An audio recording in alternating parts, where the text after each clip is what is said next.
Bismillahirrahmanirrahim and Assalamu alaikum. So in this video we are going to discuss seronegative arthritis.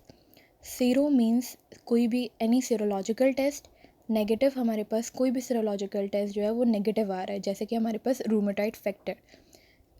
Seronegative arthritis में जो हमारा RF factor होता है वो negative होता है। तो seronegative arthritis are the inflammatory conditions causing arthritis. कहाँ का? In spine and peripheral joints. हमारे पास इन्वॉल्वमेंट हम इसकी जो फर्दर टाइप्स पढ़ेंगे तो हमें उसमें इन्वॉल्वमेंट मिलेगी स्पाइन की और पेरिफेरल जॉइंट्स की। सेकंड हमारे पास क्या है कि ये जेनेटिकली भी एसोसिएशन होती है इसकी। तो जेनेटिकली एसोसिएशन किसके साथ होती है इसकी? HLA-B27 के साथ।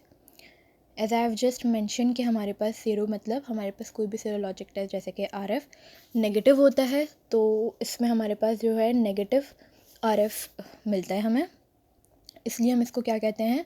Hence seronegative. इसके साथ साथ हमारे पास एक जो है स्पेशल टाइप की एक इन्फ्लेमेशन पाई जाती है जिसको हम कहते हैं एंथिसोपैथी। अब ये एंथिसोपैथी क्या चीज़ होती है? हमारे पास जो भी हमारे जॉइंट्स में जो लिगामेंट या टेंडन होते हैं, अब वो बोन में जाके क्या होते हैं? इंसर्ट हो रहे होते हैं। टेंडेंट्स तो बोन में इंसर्ट हो रहे होते हैं और लिगामेंट्स उनको सराउंड कर रहे होते हैं। उनके जो मतलब जंक्शन होते हैं ना, लिगामेंट टेंडन जहाँ पे हमारे पास जॉइंट हो रहे होते हैं, उस बोनी जंक्शन की अगर इन्फ्लेमेशन हो जाए तो ये हमें इसको हम कहते हैं एंथिसोपैथी।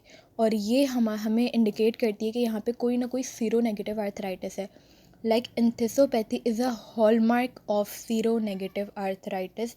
This is very common in this sort of arthritis. इसके साथ साथ हमारे पास ये मेल डोमिनेंट होता है। जैसे हमने ऑस्टियो पढ़ा था, रूमेटॉइड पढ़ा था, वो सारे फीमेल डोमिनेंट थे।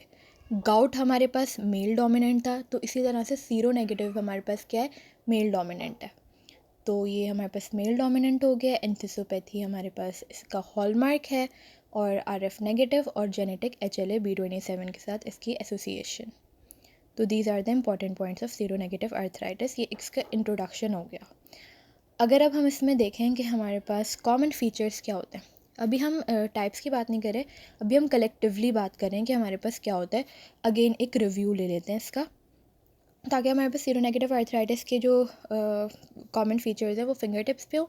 तो फिर हम ये है कि जब हम फर्दर टाइप्स करेंगे तो उसमें वो चीज़ें आ रही होंगी, बस फिर उनकी ख़ास चीज़ें हमें और करने की ज़रूरत होंगी, तो हम इजीली इसको आइडेंटिफाई कर सकते हैं कि ये सीरोनेगेटिव आर्थराइटिस है। फर्स्ट चीज़ तो कि इसमें RF फैक्टर एब्सेंट होगा, दैट मीन्स कि हमारे पास RF negative which is seronegative. उसके बाद हमारे पास जाहिर सी बात है, जब RF फैक्टर एब्सेंट है तो हमारे पास रूमेटॉइड नोड्यूल्स भी जो हैं वो भी एब्सेंट होंगे। इसकी जेनेटिकल एसोसिएशन विद HLA-B27। इसके अलावा यहाँ पर हमारे पास फैमिली हिस्ट्री भी बहुत मेन रोल प्ले करती है। इसके अलावा हमारे पास inflammatory axial arthritis. Sero negative में मेनली हमें एक्सियल आर्थराइटिस नज़र आएगा, क्योंकि एक्सियल आर्थराइटिस में हमारे पास दो चीज़ें आ जाती हैं। एक तो हमारे पास आ जाता है हमारा सैक्रोइलियाइटिस और दूसरा स्पॉन्डिलाइटिस। अगर स्पाइन की इन्फ्लेमेशन हो रही है तो हमारे पास स्पॉन्डिलाइटिस है, और अगर हमारे पास उसकी हो रही है सैक्रम बोन की तो वो सैक्रोइलियाइटिस है। तो ये ऊपर से स्पाइन आ रही है, स्पाइन की इन्फ्लेमेशन को हम क्या कह रहे हैं? स्पॉन्डिलाइटिस। और ये रहा सैक्रम, तो इसको हम कहेंगे सैक्रोइलियाइटिस। तो यहाँ पे हम लिख लेते हैं स्पॉन्डिलाइटिस और सैक्रोइलियाइटिस। इसके बाद हमारे पास एक और चीज़ होती है कि हमारे पास जैसे ऑस्टियो में हमने कहा था कि एसिमेट्रिकल कंडीशन होती है, अगर एक जॉइंट में हो रहा है तो दूसरी साइड के जॉइंट में नहीं होगा। रूमेटॉइड सिमेट्रिकल होता है, एक हाथ में हो रहा है तो दूसरे हाथ में भी होगा। लेकिन जो सीरोनेगेटिव है ये भी हमारे पास ऑस्टियो की तरह है। ओलिगोआर्थराइटिस बहुत ज़्यादा जॉइंट्स को नहीं इन्वॉल्व करता, लेकिन जितने में भी करता है वो एसिमेट्रिकल करता है। अगर राइट साइड पर हो रहा है तो लेफ़्ट पे नहीं होना, मतलब ज़रूरी नहीं है कि लेफ़्ट पर भी हो।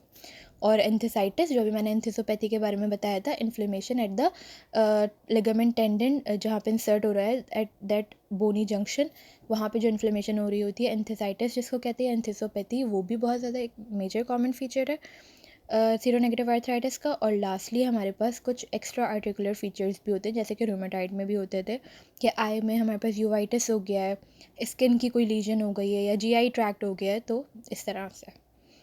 अब हम इसकी फ़र्दर टाइप्स देखेंगे तो फिर हम जो है इसकी जो कॉमन फीचर्स हैं उसको और ज़्यादा जो है हम जो है एसोसिएशन बना सकते हैं। जैसे कि हमारे पास इसकी टाइप्स हम देख लेते हैं। एक है हमारे पास एनकाइलोजिंग स्पॉन्डिलाइटिस, दूसरा हमारे पास है सोरियाटिक आर्थराइटिस। अच्छा, एनकाइलोजिंग नाम से ही समझ में आ रहा है कि हमारे पास जो है फ्यूजन हो रही है, और स्पॉन्डिलाइटिस स्पाइन की, तो ये हमारे पास स्पाइन का आर्थराइटिस या स्पाइन की इन्फ्लेमेशन है। दूसरा हमारे पास आ रहा है सोरियाटिक आर्थराइटिस, दैट मीन्स कि हमारे पास एसोसिएटेड है आर्थराइटिस से। रिएक्टिव आर्थराइटिस, दैट मीन्स कि कोई बैक्टीरिया या कोई ऑटो इम्यून डिजीज़ है जो कि ट्रिगर कर रही है आर्थराइटिस को। And last enteropathic arthritis.